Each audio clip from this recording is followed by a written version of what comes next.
continuación, donde establecemos algunos documentos que son importantes y que se pueden constituir en pruebas o evidencias físicas, documentales y testimoniales ante un jurado, y donde pues lógicamente la defensa tiene que rebatir las pruebas y lo que se llama la parte acusadora, como sería la fiscalía, tiene que documentar el caso, cómo se obtuvo estas pruebas, bajo qué circunstancias, cómo realmente fue el informe de los investigadores y cómo pasó a la cadena de custodia para que esa prueba sea limpia, transparente y cristalina, para que no esté contaminada. Documentos, por ejemplo, cartas, dinero plástico, todos son elementos de la prueba en un juicio.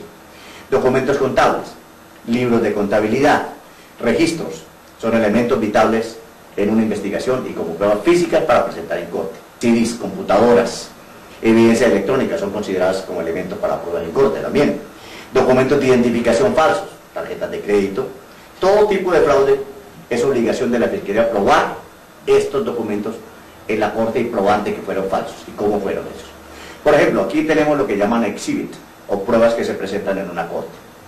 Documento confiscado, drogas, teléfonos celulares, por ejemplo, que también sirven para demostrar cómo fueron capturadas estas personas o en el momento en que se capturó, cuáles se utilizaron como elementos de prueba.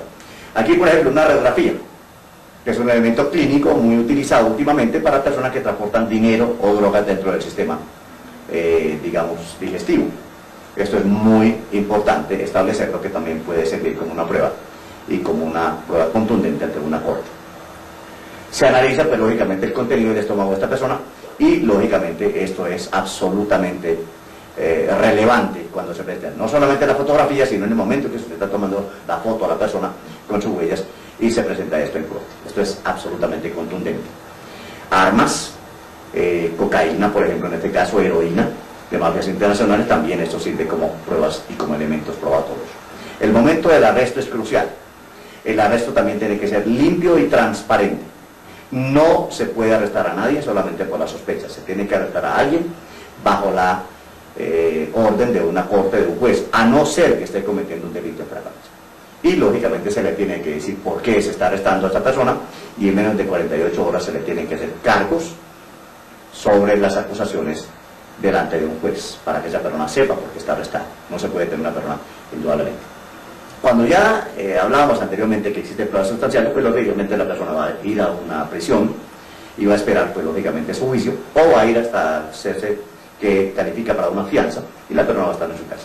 Pero cuando hay, por ejemplo, en este caso, que son arrestadas las personas en flagrancia, con el producto del delito en sus propios bolsillos, en su propio cuerpo o en sus propias manos, pues lógicamente esas personas no van a ser elegibles para una fianza, porque el monto del delito excede la capacidad de pago de estos individuos, o son extranjeros en un país diferente, pues lógicamente que se van a ir del país si se dejan bajo una fianza. Aquí es donde está la importancia de los expertos para presentar no solamente estas evidencias documentales, sino las evidencias físicas para establecer entonces la conexión de los acusados directamente en juicio. Documentos se pueden presentar también, se pueden ampliar, se pueden clarificar para que los jurados entiendan en un idioma fácil, sencillo de entender lo que se está tratando de demostrar ante la corte.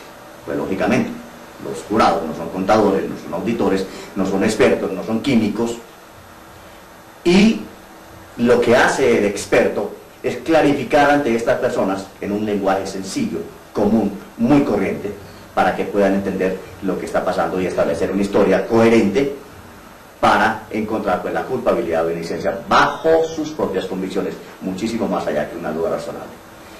Cuando la persona, pues lógicamente, va a juicio, se establecen estas normas, lógicamente. Cuando esta persona es encontrada inocente, existen diferentes tipos. Por ejemplo, la absolución. Una persona es absuelta de todos los cargos, quiere decir que definitivamente nunca estuvo allí, nunca pasó por allí, fue una equivocación, fue otra persona, en fin, lo que sea, está absuelta de todos los cargos, es completamente inocente. Pero también puede existir el caso de que no es culpable, quiere decir que sí estuvo allí, que a lo mejor circunstancialmente pudo haber sido utilizada, pero que por sus características esa persona a lo mejor no es responsable del delito que se le imputa y puede ser encontrada no culpable. Y pues lógicamente el veredicto de culpabilidad, pues lógicamente es para cuando ya la persona se encuentra culpable, ya se establece exactamente la culpabilidad y luego se cita a otro juicio posteriormente para la sentencia. Esta persona inmediatamente que es encontrada culpable ya no es elegible para fianza. En ese momento pasa directamente bajo custodia de los mariscales de los Estados Unidos, en este caso en los Estados Unidos, y va a una prisión estatal o federal para esperar el día de su sentencia. La ley no establece diferencias ni de clases sociales, ni de estratos, ni de razas, ni de religión, ni lugar de origen. La ley no tiene sentimientos. Por eso quiere decir que la ley no justifica la inocencia. Si yo digo, yo no conozco la ley, la ignorancia de la ley, esto no quiere que usted no es culpable. Que simplemente actuó y pues lógicamente al actuar en contra de la ley, usted es responsable de los delitos que se le imputan. Esto para mí es importante aclarar, porque indudablemente dentro de nuestro sistema penal acusatorio existen muchísimas diferencias, existen muchas falencias también, pues, lógicamente. Pero también existe una gran oportunidad para las personas que de alguna forma confían en nuestro sistema. En la Corte Federal de los Estados Unidos en Washington hay una frase muy interesante: igualdad y justicia bajo la ley. Y lógicamente esto quiere decir que se establece, pues lógicamente, que todos los hombres fueron creados iguales y todos los hombres tienen el mismo derecho tanto a la defensa como a la presunción de la inocencia. Es importante aclarar todo esto en este segmento porque estamos estableciendo la diferencia entre estar dentro de la ley o fuera de ella. Realmente me gustaría recalcar que la ignorancia de la ley no justifica la inocencia. La ley no tiene sentimientos. Y bien.